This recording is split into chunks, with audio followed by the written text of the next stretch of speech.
Hello students, अपना कक्षा 12 में विलयन वाले अध्याय में अपन जो है स्थिर क्वाथी मिश्रण के बारे में आज पढ़ने जा रहे हैं। हमारा आज का जो टॉपिक है वो है स्थिर क्वाथी मिश्रण।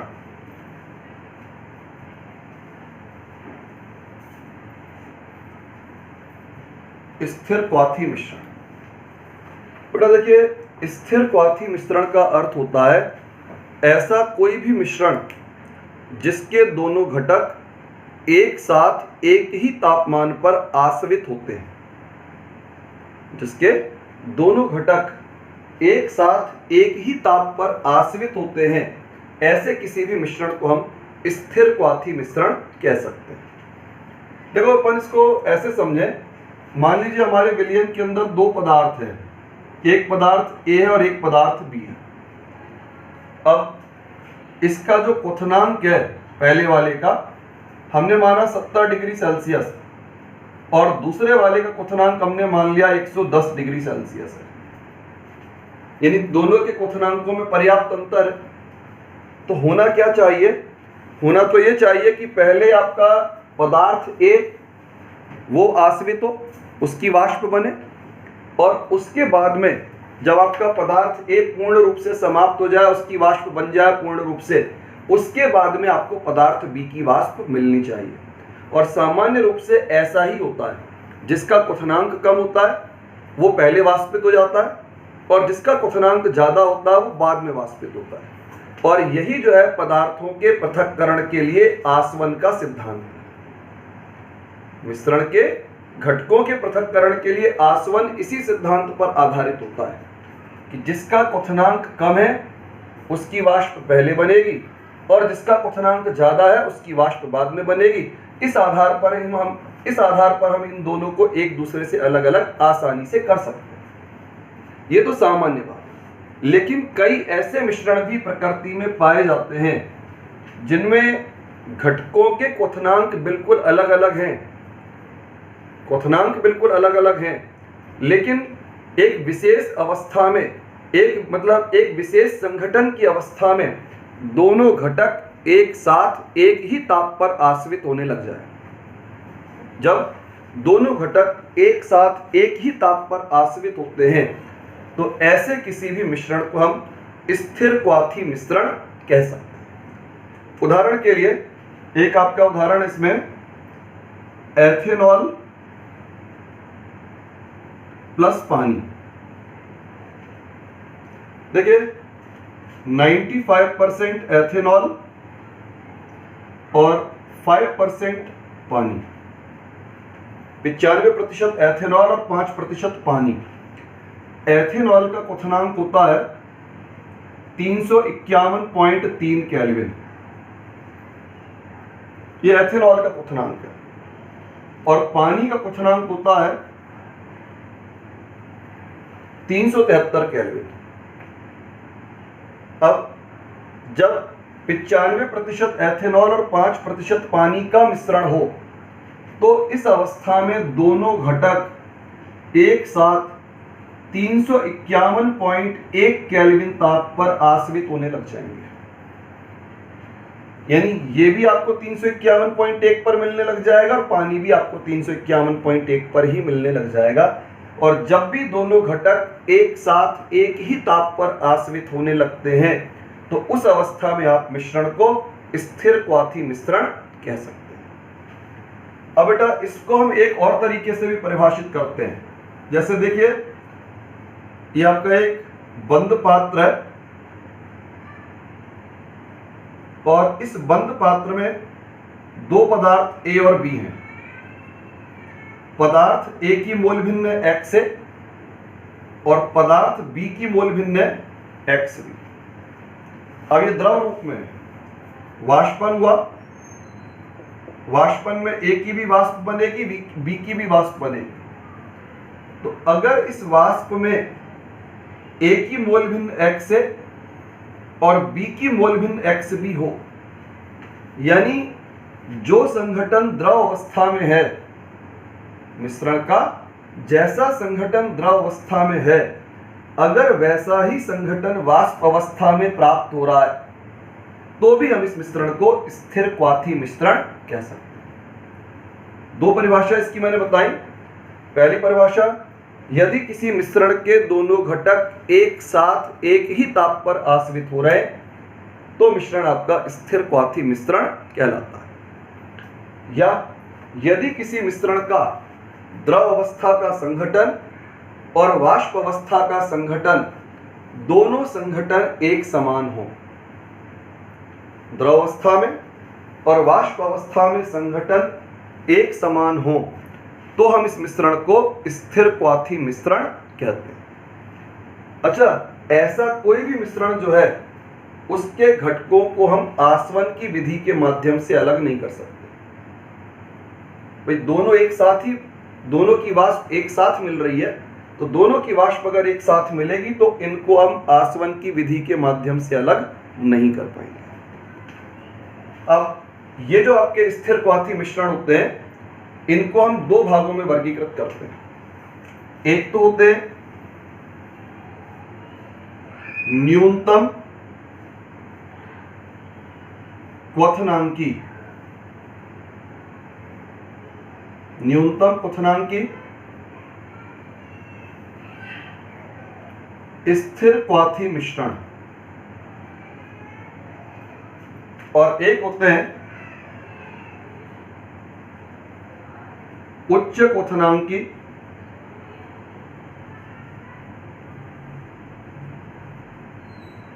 स्थिर क्वाथी मिश्रण। स्थिर क्वाथी मिश्रणों को दो भागों में वर्गीकृत किया गया है। एक तो होते हैं न्यूनतम क्वथनांकी स्थिर क्वाथी मिश्रण, और दूसरे होते हैं उच्च क्वथनांकी स्थिर क्वाथी मिश्रण। बेटा, न्यूनतम क्वथनांकी स्थिर क्वाथी का अर्थ क्या है? अगर किसी मिश्रण का क्वथनांक, अगर किसी मिश्रण का क्वथनांक उसके किसी भी घटक के क्वथनांक की अपेक्षा कम हो, मिश्रण का क्वथनांक किसी भी घटक के क्वथनांक की अपेक्षा कम हो, जैसा आप यहां देख रहे हो, एथेनॉल का क्वथनांक 351.3, पानी का क्वथनांक 373 केल्विन, लेकिन मिश्रण का क्वथनांक जो है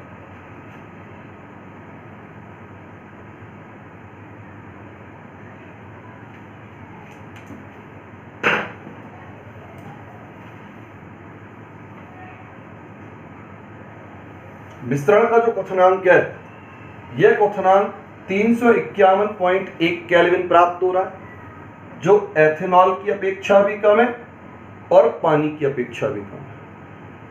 अगर मिश्रण का क्वथनांक दोनों घटकों के क्वथनांक की अपेक्षा कम हो, तो ऐसी अवस्था में जो है उसको हम न्यूनतम क्वथनांकी स्थिर क्वाथी मिश्रण कह सकते हैं। जब आप इस मान को देखें, ये मान कैसा है? इससे भी छोटा और इससे भी छोटा, यानी मिश्रण का क्वथनांक जो है दोनों घटकों के क्वथनांक की तुलना में कैसा हो गया? कम हो गया। और इस प्रकार का जो व्यवहार होता है, इसे प्रदर्शित करते हैं धनात्मक विचलन वाले अनादर्श विलयन। धनात्मक विचलन वाले अनादर्श विलयन जो है वो इस प्रकार के व्यवहार का प्रदर्शन करते हैं। अब बेटा दूसरा इसका प्रकार आता है उच्च क्वथनांकी स्थिर क्वाथी मिश्रण। देखिए, उच्च क्वथनांकी को हम एक उदाहरण के माध्यम से समझा रहे हैं, जैसे HCl और पानी। इसमें HCl है आपका 20.3% और पानी है यहां पर आपका 79.7%। अब HCl का क्वथनांक होता है 188 केल्विन और पानी का क्वथनांक होता है 373 केल्विन। HCl का क्वथनांक 188 केल्विन, पानी का क्वथनांक 373 केल्विन। अब मिश्रण का जो क्वथनांक आता है, मिश्रण का क्वथनांक होता है बेटा 383 केल्विन। मिश्रण का क्वथनांक है, मिश्रण का क्वथनांक 383 केल्विन है, जो कि दोनों घटकों के क्वथनांक की तुलना में ज्यादा दिखाई दे रहा है। अगर मिश्रण का क्वथनांक दोनों घटकों के क्वथनांक की अपेक्षा अधिक हो तो इस अवस्था में हम इसे उच्च क्वथनांकी स्थिर क्वाथी मिश्रण कहते हैं। आप देखो 383 वाला मान 188 से तो बहुत ज्यादा है और 373 की तुलना में भी ज्यादा है। यानी दोनों घटकों के क्वथनांक से अगर मिश्रण का क्वथनांक ज्यादा है तो उच्च क्वथनांक की स्थिर क्वाथी मिश्रण, और दोनों घटकों के क्वथनांक से मिश्रण का क्वथनांक कम है तो उसे न्यून क्वथनांक की स्थिर क्वाथी मिश्रण कहा जाता है। अब न्यूनतम क्वथनांक की व्यवहार कौन दिखाते हैं? धनात्मक विचलन वाले अनादर्श विलयन। तो उच्च क्वथनांकी वाला व्यवहार कौन दिखाएगा? ऋणात्मक विचलन वाले अनादर्श विलयन जो होंगे वो आपके उच्च क्वथनांकी स्थिर क्वाथी मिश्रण को प्रदर्शित करेंगे। तो इस तरह से बेटा स्थिर क्वाथी मिश्रण हमने बताया और इसके आपको दोनों प्रकार बताए। अब बेटा इसके बाद में हमारा नया टॉपिक इसका प्रारंभ होता है।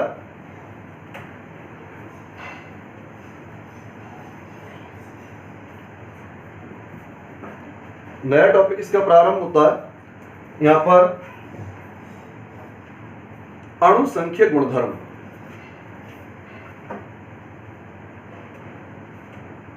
अणु संख्य गुणधर्म।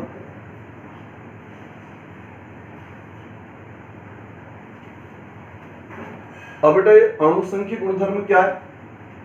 देखिए अणु संख्य गुणधर्मों का अर्थ होता है विलयनों के ऐसे गुणधर्म जो विलयन में उपस्थित विलेय पदार्थ के कणों की संख्या पर निर्भर करते हैं। किसी भी विलयन के ऐसे गुणधर्म जो विलयन में उपस्थित विलेय पदार्थ के कणों की संख्या पर निर्भर करते हैं, ना कि विलेय पदार्थ की प्रकृति पर। विलेय पदार्थ अम्ल है, विलेय पदार्थ क्षार है, विलेय पदार्थ लवण है, विलेय पदार्थ क्या, इससे कोई मतलब नहीं है।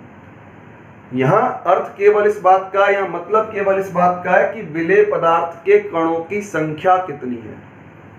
अणु संख्य नाम से स्पष्ट है, ऐसा कोई भी गुणधर्म जो अणुओं की संख्या पर निर्भर करे। तो विलयनों के वे गुणधर्म जो अणुओं की संख्या पर निर्भर करते हैं, उन गुणधर्मों को आप अणु संख्य गुणधर्म कह सकते हैं।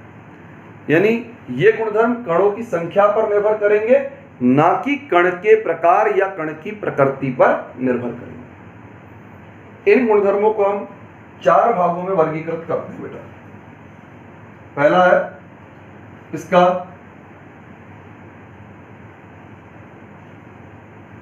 वाष्प दाब का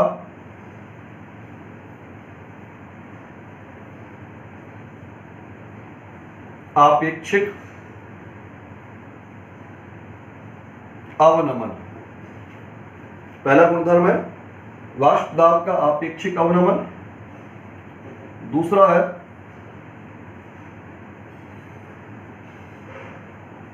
क्वथनांक उन्नयन।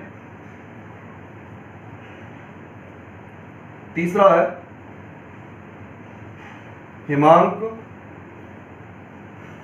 अवनमन और चौथा है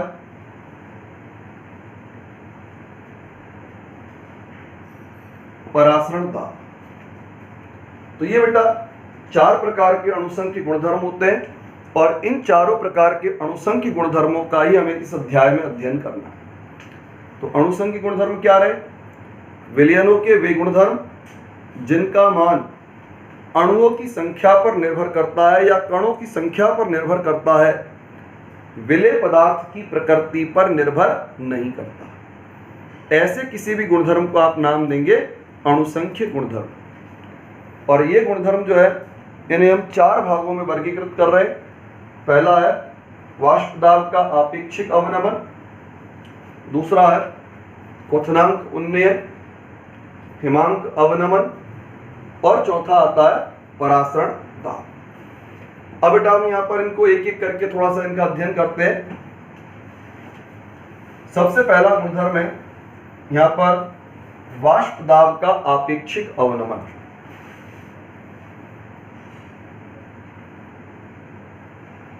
दाब का आपेक्षिक अवनमन।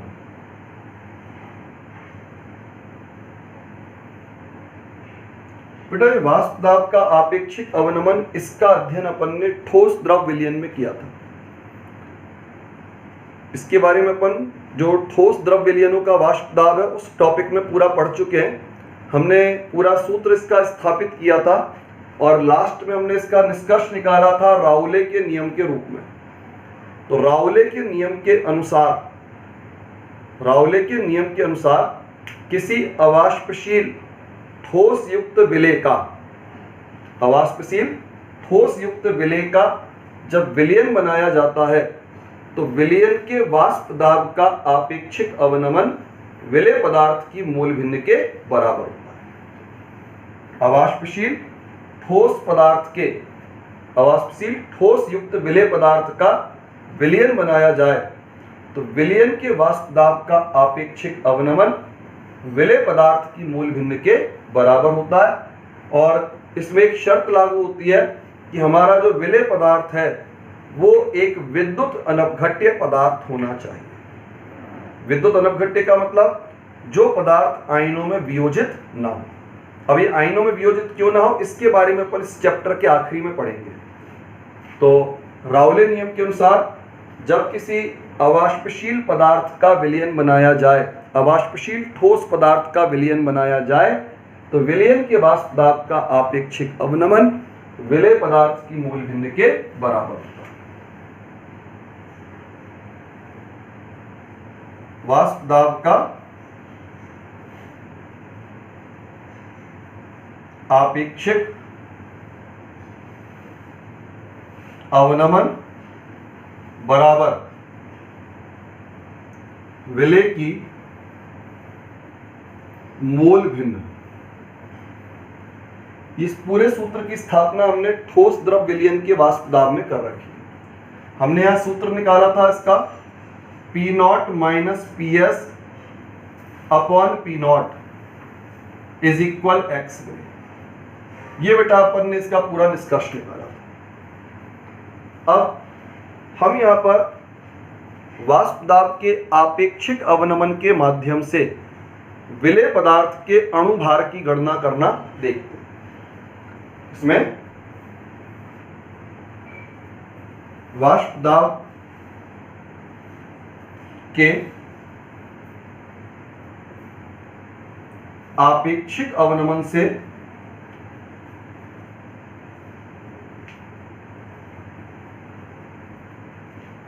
विलेय का अणुभार ज्ञात करना। विलेय का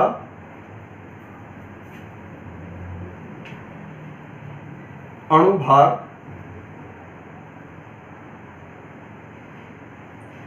ज्ञात करना।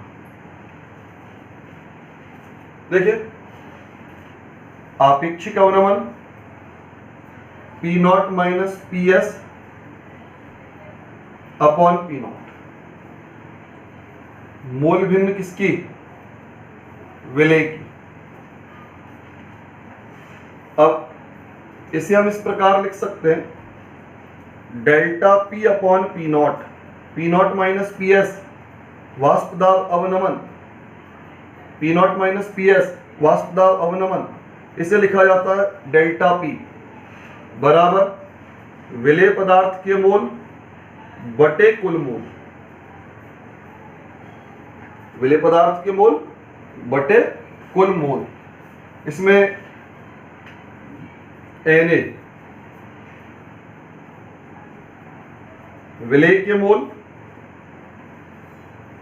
और मोल निकालने का तरीका होता है ग्राम में मात्रा बटे अणुभार। W हो गया यहां पर द्रव्यमान और Ma हो गया अणुभार। फिर Nb विलायक के मोल, विलायक के मोल बराबर ग्राम में मात्रा बटे अणुभार, WB अपॉन MB। अब बेटा अपन राउले नियम की बात कर रहे हैं, और राउले नियम के लिए शर्त होती है तनु विलयन। राउले नियम तभी लागू हो सकता है जबकि हमारा विलयन क्या हो, तनु विलयन। तो तनु विलयनों में